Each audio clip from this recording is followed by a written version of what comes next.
Assalamualaikum warahmatullahi wabarakatuh. Berita Al-Hijrah 16 Mac bersama saya Al-Muhsin Muhammad Noor dan jurubahasa isyarat Amin Zuhaili Mansur. Tajuk utama malam ini. Lelaki dicekup ketika leka lunch.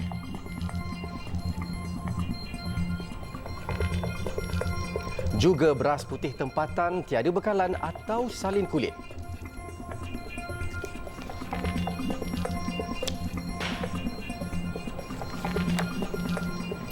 Jabatan Agama Islam Melaka Jaim menahan 5 lelaki termasuk warga emas kerana ponteng puasa dan makan di khalayak. Esko Pendidikan, Pengajian Tinggi dan Hal Ehwal Agama Negeri Datuk Rahmat Mariman berkata tangkapan dibuat menerusi op cegah jenayah syariah yang dilakukan sejak 1 Ramadan lalu.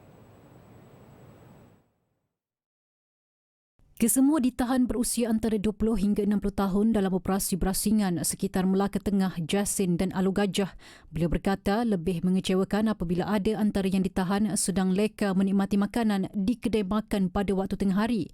Selain daripada mendapat aduan daripada intipan-intipan juga ada permis-permis yang menjual makanan, ada orang-orang Islam yang memakan di tempat terbuka. Jadi kami selaku penguasa di Jabatan Agama Islam yang memainkan peranan untuk menjalankan penguasaan, memang kita telah menjalankan penguasaan pada hari ini di beberapa lokasi yang memang kita kenal pasti, lokasi-lokasi hotspot tempat kesalahan-kesalahan ini berlaku. Jadi untuk makluman, sepanjang 4 hari puasa semalam kita telah pun membuat 5 tangkapan. Dan akan datang akan ada lagi tangkapan yang lain. Kalau ikut rekod tahun lepas kita membuat 96 tangkapan kes-kes tidak berpuasa dan makan minum di khalayak ramai. Beliau berkata demikian ketika ditemui pemberita selepas mengetuai operasi itu di sekitar air keruh dan batu berendam. Hadir sama pengarah Jaim Datuk Badaruddin Muhammad Kasim. Mengulas lanjut, Datuk Rahmat berkata kesemua mereka ditahan di bawah Seksyen 49 Enakmen Kesalahan Syariah Negeri Melaka 1991 dan boleh dihukum mengikut kategori kesalahan. Sementara itu, dalam operasi hari ini, seorang buruh binaan turut diberikan surat perintah hadir SPH ke Jaim setelah didapati berada di dalam sebuah restoran mamak di Air Keruh bersama 2 bungkusan air. Ketika pemeriksaan, lelaki itu memberi alasan 2 bungkusan air teh ais dan sirap bandung ais berkenaan adalah untuk 2 rakannya yang bekerja tidak jauh dari restoran terbabit. Tahun lalu, sebanyak 96 kaki ponteng puasa ditahan sepanjang pelaksanaan op cegah jenayah syariah berbanding 41 orang dalam tempoh sama pada 2022.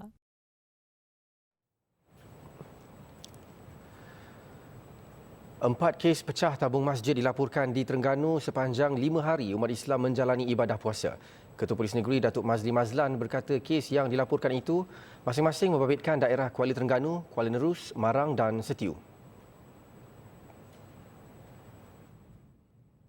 Sehubungan itu, Polis Negeri telah menubuhkan task force yang terdiri daripada pihak polis dan skim rondaan sukarela SRS bagi membendung kes jenayah termasuk kecurian di kawasan surau atau masjid terutama pada waktu malam. Ketika bulan puasa, ramai yang menghulurkan derma kepada masjid bagi aktiviti sepanjang bulan Ramadan dan ia sudah pasti menjadi sasaran kepada pelaku untuk menjalankan kegiatan tersebut. Di mana kita akan mengadakan rondaan bersama antara polis dengan KIT, dengan SRS, dengan yang ditunjangi oleh Jabatan Perpaduan dan juga dengan kerjasama dengan MCPF supaya keselamatan itu dapat dijaminlah.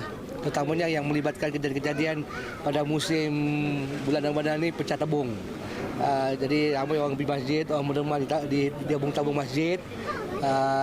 Jadi mereka ini mensasarkan tabung-tabung masjid yang banyak menerima derma daripada mereka yang beribadat di masjid-masjid tertentu.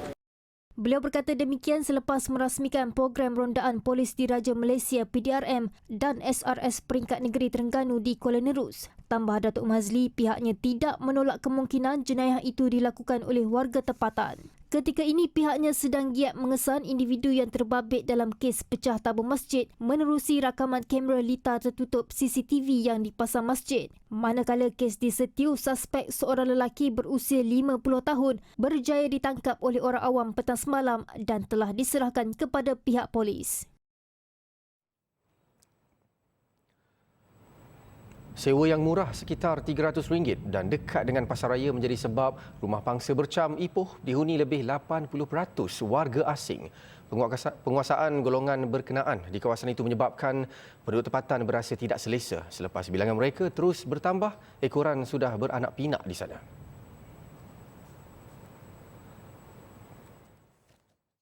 Aduan itu juga menyebabkan rumah pangsa bercam digempur imigresen dalam op pintu awal pagi tadi. Ketika serbuan lebih 350 warga asing sedang nyenyak tidur dan ada yang sedang leka menyediakan sahur telah diperiksa. Pengarah Imigresen Perak Mior Hezbollah Mior Abdul Malik berkata dalam operasi di kawasan hotspot diduduki warga asing itu 158 pendatang asing tanpa izin parti ditahan. Warga negara yang terlibat dalam operasi kali ini yang telah pun ditangkap adalah terdiri daripada warga negara Bangladesh, Indonesia, China, Pakistan, Nepal, India, Sri Lanka, Myanmar dan juga Vietnam.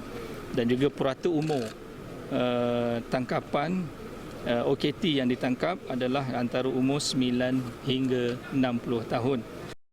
Jelas beliau kesemua parti yang ditahan disiasat atas kesalahan tidak memiliki dokumen yang sah dan tinggal lebih masa. Menurut penduduk, ada beberapa rumah dijadikan asrama pekerja yang kebanyakannya bekerja sebagai buruh binaan, tukang cuci di pasaraya berdekatan. Dalam pada itu, warga tempatan yang membenarkan parti menduduki premis mereka boleh didakwa di bawah Seksyen 55E Akta Imigresen 1959-63 yang memperuntukkan denda minimum RM5,000 dan tidak lebih daripada RM30,000 atau penjara tidak lebih 12 bulan atau kedua-duanya.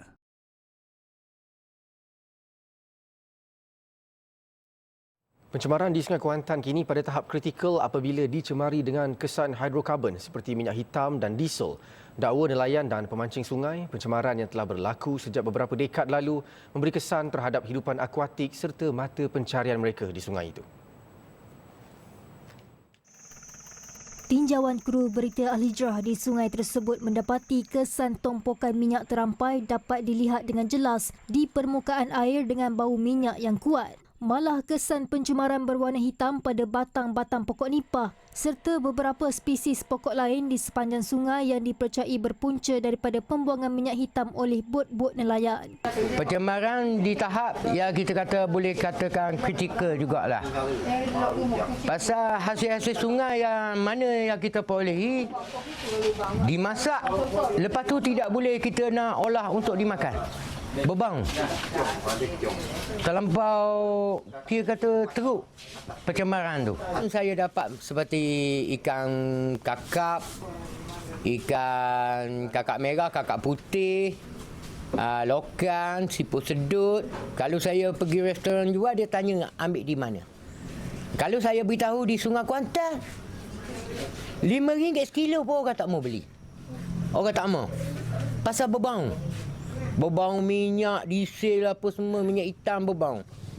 Pengusaha sewaan bot Zahari Daud, 45 tahun, mendedahkan pencemaran Sungai Kuantan dikatakan berpunca daripada kerja-kerja penyelenggaraan enjin seperti menukar minyak hitam bot dan pembuangan diesel di dalam sungai. Dia pernah menegur pekerja bengkel yang membuat perkhidmatan itu agar tidak membuang sisa buangan terbabit ke dalam sungai, namun mereka tetap berdegil. Malah Zahari pernah membuat aduan 3 kali kepada Jabatan Alam Sekitar JAS Pahang bagi mewakili komuniti nelayan, pemancing dan penduduk yang bimbang mengenai pencemaran itu. Kebiasaannya pada tiap kali bot masuk, bot besar parking, dia orang repair lah, kadang servis tukar minyak hitam. Bila dia tukar minyak hitam, kadang-kadang minyak lama tu, dia orang malas nak buang naik ke darat, buang dalam air. Jadi minyak memang terabur lah dekat sungai ni, tiap kali bot parking lah. Jadi saya pun pernah tegur lah, yang bengkel ni lah, bengkel yang buat servis ni. Lepas tu saya pernah juga report dekat Alam Sekitar dah 3 kali lah. Boleh check rekod nama saya Zahari bin Daud, dah 3 kali dah. Pernah pegawai dia turun kat sini. Dan dia beritahu dia nak bagi buat signboard tu lah, signboard akta tu. Contohnya kesalahan denda lah. Tapi sampai sekarang tak buat lagi lah. Sementara itu, pemancing yang ditemui berharap pihak berkuasa memandang serius berhubung perkara ini dan papan tanda larangan membuang sisa-sisa yang mencemarkan sungai perlu diletakkan di jeti bagi memberi peringatan kepada semua pihak. Tapi kalau cadangan yang pertama sekali pada kerajaan ni kena ambil perhatian lah kepada bot-bot ni. Itu je lah. Kalau biasa kalau nelayan-nelayan yang kecil-kecil pancing udang ni dia tak gunakan minyak diesel. Dia minyak petrol. Minyak petrol dia orang tak buang. Dia selalunya itulah bot-bot yang bersinggah di sini ni lah yang untuk dibaiki ke apa. Mana alam sekitar kena perhati sikit lah. Kena beritahu lah.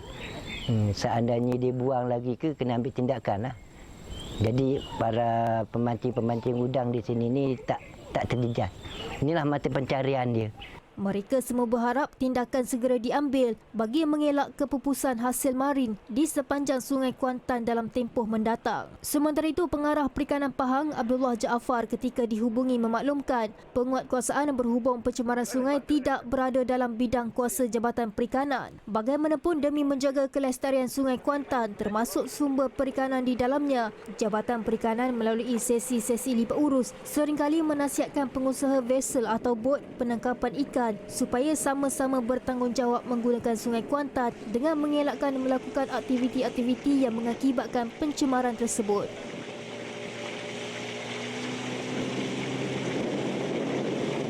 Task Force Kluster Makanan Majlis Tindakan Sara Hidup Negara NAKOL menerusi pasukan penggerak madaninya gagal menemui bekalan beras putih tempatan di 30 lokasi seluruh negara sejak 20 Februari lalu. Pengerusinya Datuk Syed Abu Husin Hafiz Syed Abdul Fassal berkata tinjauan sia-sia itu termasuk di pasaraya ternama. Ini saya boleh confirm dengan beberapa tinjauan sebelum ini lagi. Ya, sebelum ini kita dah buat tinjauan 20 Februari, 4 Mac, 7 Mac dan 15 Mac yang terakhir pada hari ini. Jadi itulah keadaannya, tuan-tuan. Jadi saya sangat bimbang terhadap respon terutamanya kementerian yang terlibat untuk mengatasi masalah ini. Beliau berkata demikian kepada media pada program berbuka puasa anjuran Task Force NAKOL di Taiping. Tambahnya, pemeriksaan berkala yang dijalankan skuad pemantauan berkenaan turut mendengar keluh kesah rakyat mengenai kesukaran memperoleh beras tempatan berharga RM26 bagi berat 10 kg. Tegas beliau, masalah kekurangan beras tempatan tersebut berlaku disebabkan ketiadaan penguatkuasaan dari pihak berkaitan. Ada juga dakwaan yang mengatakan beras tempatan yang dijual pesawah berlaku salin kulit di peringkat pengilang. Sehubungan itu, NAKOL akan membantu Kementerian Perdagangan Dalam Negeri dan Kos Sara Hidup KPDN untuk memantau isu kekurangan bekalan beras tempatan itu. Mengulas mengenai harga siling beras madani pula, katanya perbincangan untuk memuktamadkan harga siling akan dibuat pada 20 Mac ini.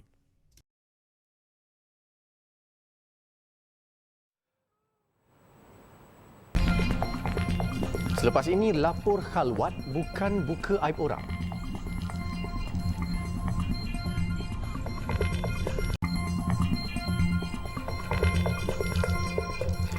Istilah tangkap basah dengan berkhalwat membawa maksud yang sama. Menurut pendakwah Dr. Nur Muhammad Hadi Zahlan, dua individu berbeza jantina dan bukan mahram yang bersekedudukan di tempat yang mencurigakan jelas ke arah kepada perbuatan terkutuk itu. Hadis yang dikeluarkan oleh Imamul Muslim. Maka difahami dalam erti kata hadis ini iaitu berkhalwat.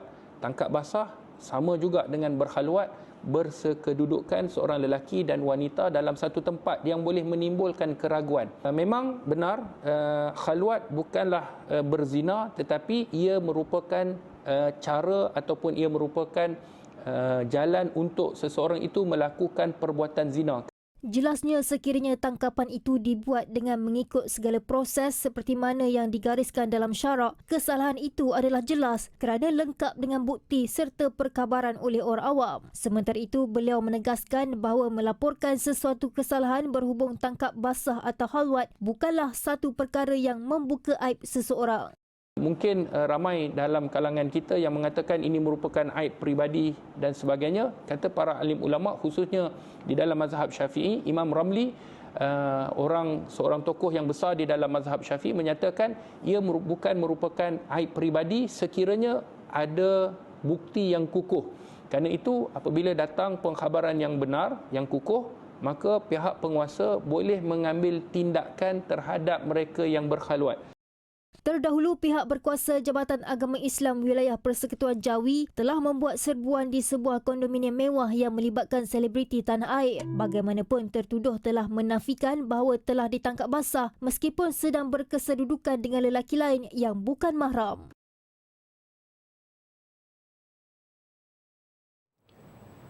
Tindakan akan diambil ke atas pihak sekolah berkaitan yang sengaja tidak membuat laporan sekiranya berlaku eksploitasi seksual ke atas murid. Menteri di Jabatan Perdana Menteri, Undang-Undang dan Reformasi Institusi Datuk Seri Azalina Othman Said mengingatkan menjadi satu kesalahan di bawah Seksyen 19 Akta 792 jika seseorang itu mempunyai pengetahuan tentang kes jenayah keganasan seksual terhadap kanak-kanak tetapi tidak melaporkannya kepada pihak berkuasa. Kalau you know, you don't report, you will be charged. Yes. And we will go after you for not reporting. We will go after you. So better you report. That's what I'm trying to say. Because the law says you wajib must report. Yes. Beliau berkata demikian kepada media selepas menyempurnakan Majlis Konvensyen Kebangsaan Perlindungan mengenai perlindungan murid daripada eksploitasi seksual dengan tema Jangan Diam Laporkan Keganasan di Shah Alam Selangor siang tadi. Mengulas lanjut, beliau berkata terdapat undang-undang khusus yang memberikan perlindungan kepada pendidik yang melaporkan apa-apa syak wasangka, bahaya atau salah laku yang melibatkan murid-murid dalam negara ini. They should not be worried whether they think that actions can be taken over against them for reporting semua.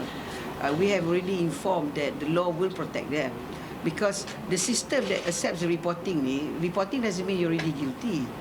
They will evaluate and investigate lah. So we want the teachers to be the eyes and the ears for the children to assist. Sebab we're very worried about under-reporting. Tambah beliau, sebanyak 80% daripada pelaku adalah individu yang dikenali oleh mangsa, menjadikan situasi berkenaan lebih rumit dan berisiko bagi mangsa untuk membuat laporan. Justru itu, ia memerlukan komitmen yang jitu daripada semua pihak dan tindakan tegas dari setiap sudut untuk melindungi golongan yang paling rentan itu. Sebelum ini, BHEUU katanya telah mengambil pelbagai inisiatif termasuk penggubalan Akta Kesalahan-Kesalahan Seksual terhadap Kanak-kanak 2017, kurungan Akta 792 Pindaan 2023 berkuat kuasa pada 21 Jun 2023 yang memperuntukkan bagi kesalahan persembahan seksual oleh kanak-kanak dan kesalahan pemerasan seksual kanak-kanak telah diwujudkan dalam akta tersebut. Sementara itu, BHEUU, Kementerian Pendidikan Malaysia KPM, Setiausaha Kerajaan Negeri Selangor, Jabatan Kebajikan Masyarakat JKM, Suruhanjaya Hak Asasi Manusia Malaysia Suhakam dan Polis Diraja Malaysia PDRM antara agensi terlibat dalam konvensyen berkenaan. Selain BHEUU dan KPM turut memeterai kerjasama bagi tempoh 2 tahun bermula hari ini.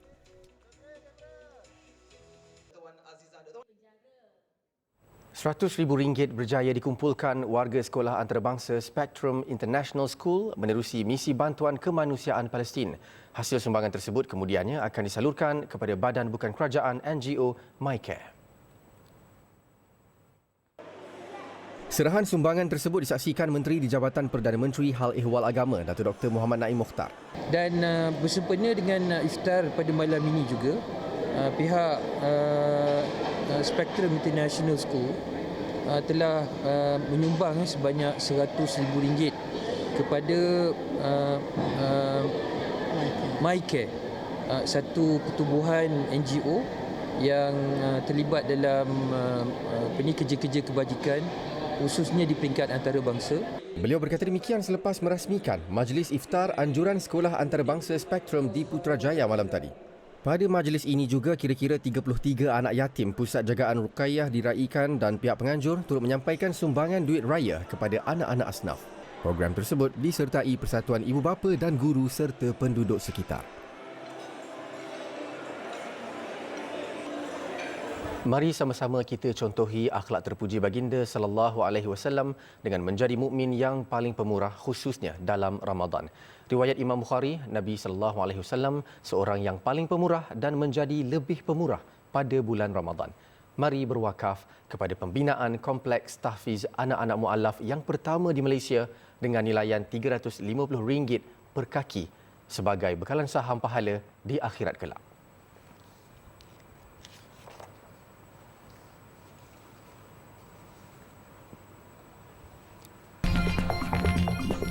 Jika nanti kapal bawa 200 tan makanan tiba di Gaza. Alhamdulillah bertemu lagi. Bank Negara Malaysia BNM tegas menolak data tidak tepat Google mengenai kadar pertukaran dolar Amerika kepada ringgit. Katanya kadar yang diterbitkan semalam tidak tepat dan tidak mencerminkan dagangan sebenar. Jelas BNM, insiden ini merupakan kali kedua Google menerbitkan data kadar pertukaran dolar AS kepada ringgit yang tidak tepat tahun ini. Google menerbitkan kadar 1 dolar AS bersamaan RM4.98 semalam, sedangkan kadar pertukaran berada pada RM4.70. BNM dalam kenyataannya berkata, sepanjang 2 minggu lalu nilai ringgit mengukuh 0.76% berbanding dolar AS. Tambahnya, susulan insiden salah lapor kali kedua ini, BNM akan menghubungi Google sekali lagi untuk mengetahui punca dan langkah pembetulan yang diambil. Jelas BNM, isu berulang ini menjejaskan Malaysia dan banyak negara lain sejak beberapa bulan lalu. BNM telah menghantar surat peringatan tegas kepada Google semasa salah lapor pertama Februari lalu. BNM turut menasihatkan orang ramai supaya merujuk data rasmi.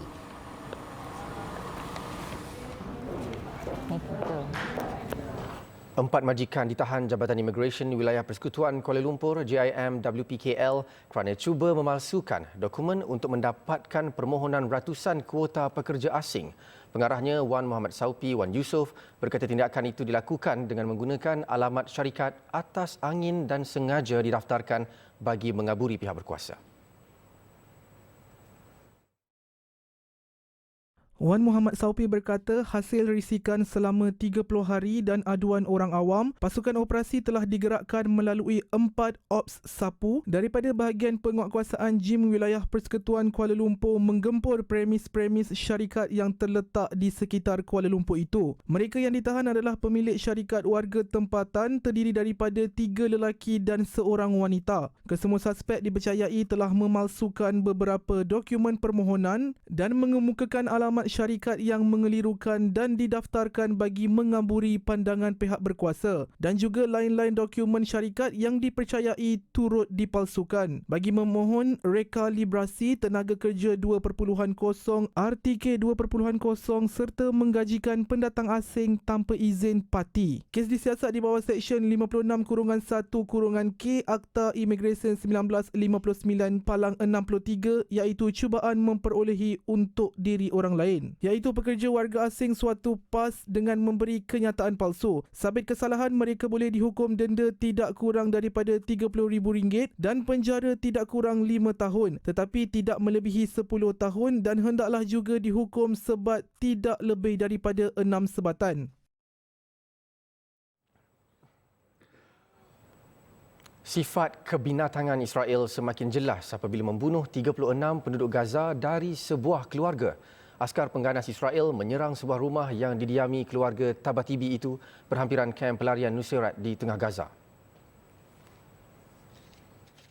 36 orang syahid apabila Israel melakukan serangan udara mengebom sebuah bangunan 4 tingkat keluarga Tabatibi.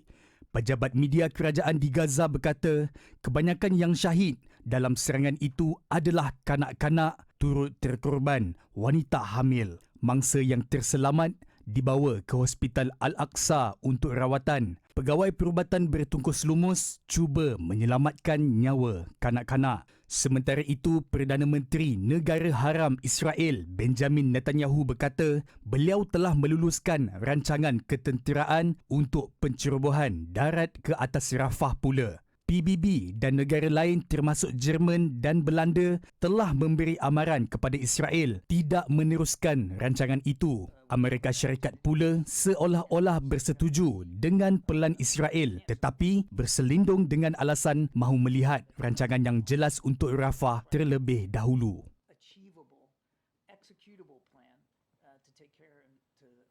Bot pertama yang membawa bantuan makanan dari Cyprus ke Palestin selamat tiba di pelabuhan Semenanjung Gaza. Bantuan antaranya merangkumi 200 tan beras, tepung, gandum, bijirin sayuran dan makanan dalam tin. Kapal Badan Amal Amerika Syarikat Open Arms yang berlayar dari Cyprus Selasa lalu menunda tongkang berisi 200 tan makanan untuk penduduk Gaza yang diancam kebuluran selepas peperangan lebih 5 bulan. Bantuan kemudian dipunggah oleh World Central Kitchen dari tongkang yang disambungkan ke jeti. Ini merupakan penghantaran pertama ke wilayah yang dilanda perang dan permulaan koridor bantuan maritim ke Gaza. Israel seperti biasa cuba menjadi hero dengan mendakwa telah mengerahkan tentera untuk mengamankan kawasan di sekitar jeti.